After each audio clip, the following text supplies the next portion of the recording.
नमस्कार, DCP news Uttarakhand में आप सभी का पुनः स्वागत। मैं आपके साथ दीवान नौटियाल और खास खबरों में आज हम बात करते हैं नेशनल हाईवे पोंटा से बल्लूपुर को लेकर। जी हां, नेशनल हाईवे पोंटा से बल्लूपुर का कार्य चरम पर है, लेकिन इसी दौरान इस हाईवे के कार्य से शेरपुर ग्रामीणों को भारी दिक्कतों का सामना करना पड़ रहा है। मैं आपको बताता चलूं, नेशनल हाईवे पोंटा से बल्लूपुर के बीच में एक शेरपुर ग्राम पंचायत का एरिया पड़ता है, जिसमें कि लगभग 100 से 150 परिवार निवास करते हैं और उन ग्रामीणों के लिए इस नेशनल हाईवे के दौरान चल रहे कार्य से कई तरीके की दिक्कतों का सामना करना पड़ रहा है। ग्रामीणों का आरोप है कि नेशनल हाईवे को जहां अंडरग्राउंड करना चाहिए तो वही 80% खेती उनकी इस हाईवे से प्रभावित हो रही है। खेती को सिंचाई देने वाली नहर भी बाधित हो रही है और जिस कारण से कि 80% खेतों में सूखा छाया हुआ है और सीधा सीधा इस फसल का नुकसान ग्रामीणों को उठाना पड़ेगा। तो वही इन दौरान बीमारियां भी चरम पर है। कई तरीके के वायरल चल रहे हैं तो कहीं जगह डेंगू भी दस्तक दे चुका है। ऐसे में ग्रामीणों का कहना है कि जो नेशनल हाईवे का काम चल रहा है उसमें कई तरीके की धूल मिट्टी से जो है ग्रामीणों को दिक्कतों का सामना करना पड़ रहा है। ग्रामीणों को इस धूल मिट्टी के कारण तमाम तरीके की बीमारियों से भी सामना करना पड़ रहा है। आवाज आखिर कोई सुनता भी है या नहीं, क्योंकि इससे पूर्व में भी तमाम प्लेटफॉर्मों के माध्यम से उन्होंने अपनी आवाज उठाने की कोशिश की है। उन्होंने देहरादून स्थित संबंधित विभाग के कार्यालय में भी जाकर संपर्क किया है। उन्हें आश्वासन मिला है कि उनकी मांगों को सुना जाएगा, लेकिन अभी तक उस पर कोई संज्ञान भी नहीं हुआ है। देखना ये होगा कि शेरपुर ग्राम पंचायत के लोगों की जो मुख्य मांगे हैं, एक अंडरपास की उनकी मुख्य मांग है, दूसरा नेशनल हाईवे के कारण उनकी जो जमीन है वो सिंचाई से वंचित रह रही है। उनका कहना है कि नहर का पानी जो हाईवे के पार 80% भूमि है वहां तक नहीं पहुंच पा रहा है। पानी की समस्या के कारण 80% फसल बर्बाद हो चुकी है। वहीं आगे भी बहुत बड़ा संकट ग्रामीणों के सामने पैदा हो गया है।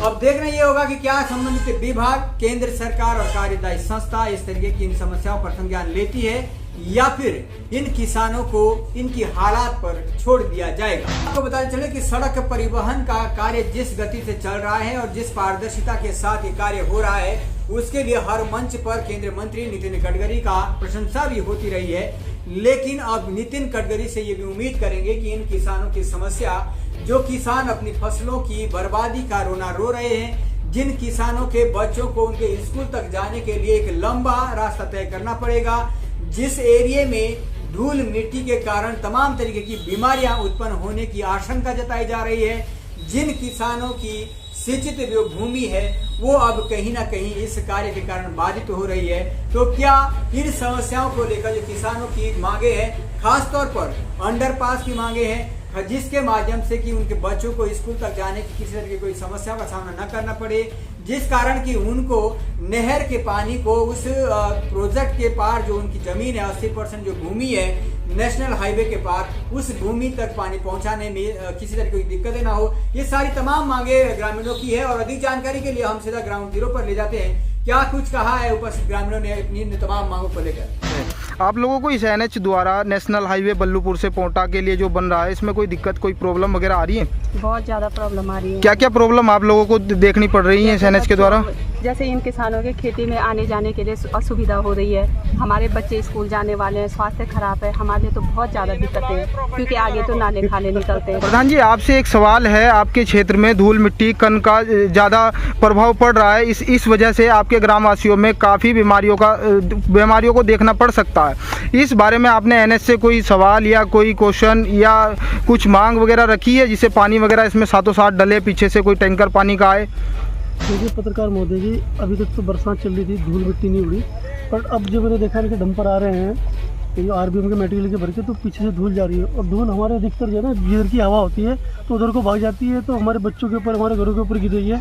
तो मैंने उनको ये बोला है कि अब धूल उड़नी स्टार्ट होगी, कि धूल को भी दबा जाए, पीछे पीछे टैंकर रहे। उसके बाद मैंने इनको, अभी जो हमारे वकील साहब ने भी बोला है कि जो हमारा ये NH निकल रहा है इसके नीचे 85% किसान है, उनकी फसलें जो है सूखने के कगार पर, सिंचाई गुल बंद कर दी गई हैं। उसके बाद हमें शेरपुर की जो हमारा शेरपुर का 1.5-2 किलोमीटर का जो एरिया है, इसमें हमें कोई अंडरपास नहीं दिया गया है। एक अंडरपास कालू वाले के नाले में दिया गया है, उसका कोई औचित्य नहीं है। नहीं वहाँ पे जो है हम नदी में जा सकते, नहीं शमशान में जा सकते।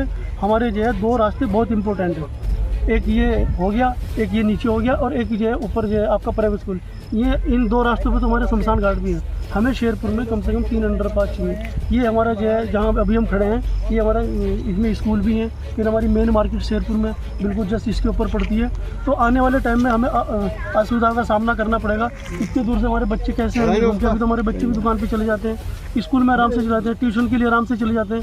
तो कल जो है फिर हमारे बच्चे 1.5-2 किलोमीटर से घूम के आएंगे, तो उसमें भी दिक्कतें होंगी। तो उन दिक्कतों को देखते हुए सरकार से या कह लो कि NH से हमारा आग्रह है कि हमें उग्र आंदोलन के लिए उत्तेजित ना किया जाए। जो हमारी मांगे हैं, हमारी मांगे कोई इलीगल नहीं है, सब लीगल है, उनको पूरा कर दिया जाए। धन्यवाद। अभी क्षेत्र के किसान हैं, आप लोगों को NH द्वारा कोई समस्याएं, कोई प्रॉब्लम वगैरह आ रही हैं? हाँ, प्रॉब्लम है। क्या क्या प्रॉब्लम आ रही है आप लोगों को? मेरी खेती सूख रही, मेरा रास्ता नहीं है, नीचे वाले खेत का रास्ता नहीं है। पानी वानी के लिए कोई निकासी वगैरह दी है? कोई निकासी नहीं है। कितनी खेती सूख चुकी होगी लगभग आपकी? मेरी 7-8 बीघे। हाँ, 7-8 बीघे तो। उसका कोई मुआवजा, कोई धनराशि देने के लिए NH तैयार हुआ है? कुछ नहीं। लगभग कितने किसानों की खेती को नुकसान पहुंच रहा है? होंगे कम से कम 100-150-200। शेरपुर के जितनी भी लगभग आबादी है उससे 80 से 90% के लोगों की खेती इसी नहर से और इसी क्षेत्र के नीचे से है, इसी NH के ऊपर, NH के नीचे से है। बट ना तो लोग वहाँ कोई जा पा रहा है, ना उसमें पानी की कोई सुविधा दी है। हमें किसी से कोई शिकायत नहीं, हमें सिर्फ अपने उसके लिए एक अंडरपास चाहिए इस क्षेत्र के लिए, बस दैट्स ऑल। लोगों का घर प्रभावित हुआ है, तो उसमें अंडरपास की जो बात आ रही है, इसमें मौजा शेरपुर की बात आ रही है। तो जिस स्थिति में हम इस समय खड़े हैं, तो यहाँ पे मौका जो स्थिति है, इसमें अंडरपास अभी NH द्वारा नहीं निकाला जा रहा है। नहीं, हमें बताया, आश्वासन दिया और इस बात का उसको पूर्व में इसमें बताया गया था कि अंडरपास हम जगह जगह में निकालेंगे, किंतु अभी वर्तमान स्थिति में नहीं निकाला गया है। ठीक है, जिस कारण से हम आज दिनांक पर उपस्थित हैं यहाँ पे। तो इस कारण हमारी शिकायत है, और शिकायत हम इससे पूर्व हमने DM महोदय को दे चुके हैं। और अग्रिम स्थिति में अगर DM महोदय आती है तो उसमें तत्काल जो भी उसका डिसीजन लिया जाएगा उसमें हम सहमत रहेंगे। कोई अधिकारी अगर कार्रवाई नहीं करता है तो आपका अगला प्रदर्शन क्या रहेगा?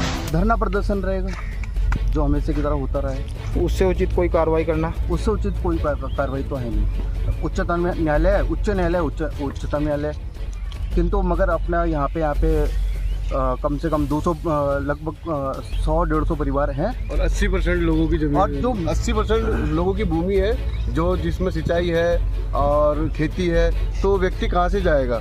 सर, कोई मेन उसमें से हमें गांव में एक रास्ता चाहिए, मुख्य मार्ग से एक रास्ता चाहिए, ताकि हमें सुविधाएं हो, आने वाले समय में कोई दिक्कत ना हो। लोगों को हॉस्पिटल जाना होता है, लोगों के स्कूल है, शमशान घाट है, इत्यादि है, मुख्य तो मार्ग। इस वजह से हमें किसी से कोई आपत्ति नहीं है। कुल मिला के ये बात है, हमें जो है ना यहाँ पे अंडरकट चाहिए, अंडरपास चाहिए, तो चाहिए। उसके लिए हमें चाहे उग्र आंदोलन करना पड़े, कुछ भी करना पड़े, तो हमें चाहिए। वो कोई इलीगल काम तो हम नहीं कर रहे हैं, अभी आम जन का काम हो रहा है। अपने गाँव के लिए, अपने गाँव के किसानों के लिए, अपने ग्रामवासियों के लिए, सभी की भूमि है ऊपर, सबके लिए है। हमारा अधिकतर जो भूमि नीचे आ रही, अपने लोग फसलें कैसे लाएंगे? तो उसी चीज़ें में यहाँ पे चाहिए तो चाहिए। और इसके अलावा जो अंडरपास दिया गया है NH द्वारा, नेशनल हाईवे द्वारा, तो वो काफ़ी किलोमीटर दूर दूसरे गांव में दिया गया है, जिससे व्यक्ति रात बिरात, महिलाएं हैं जो कंपनी जाती हैं, इंडस्ट्रियल एरिया में जाती हैं, रात बिरात नाइट शिफ्ट भी लग जाती हैं, तो अपराध होने के चांसेस ज़्यादा है ना। तो उस चीज़ को मैं, सारी चीज़ों को मद्देनज़र रखते हुए कि कोई व्यक्ति, और जो सारी सुख सुविधाएं हैं वो मुख्य मार्ग में है हमारे शेरपुर में, यहाँ से निकटतम मुश्किल से 100 मीटर की दूरी है। ठीक, तो मैं गवर्नमेंट से ये अपील और मांग करता हूँ कि जो मुख्य मार्ग, जो अंडरपास दिया जा रहा है, वो देना चाहिए, वो यहाँ से दिया जाना चाहिए। हमारे मुख्य मार्ग स्थान शेरपुर से, जिसमें मेरा खुद का मकान ध्वस्त हो रहा है, तो यहाँ से निकटतम दूरी जूनियर हाई स्कूल शेरपुर से निकटतम दूरी 100 मीटर की दूरी पे, यहाँ से इसको बच्चे ग्राम घूम गए, स्कूल में आते जाते भी हैं, रात बिरात हो जाए तो बच्चा पीछे राजा वो घर पे भी आ सकता है। बिल्कुल निकला, बिल्कुल। हाँ जी, आदमी का दिमाग चल जा, बाहर गए, वो भी ढूंढने के लिए इसी रास्ते को निकल के घूम फिर सकता है। हाँ, और जो NH द्वारा दिया गया है वो ऐसी जगह में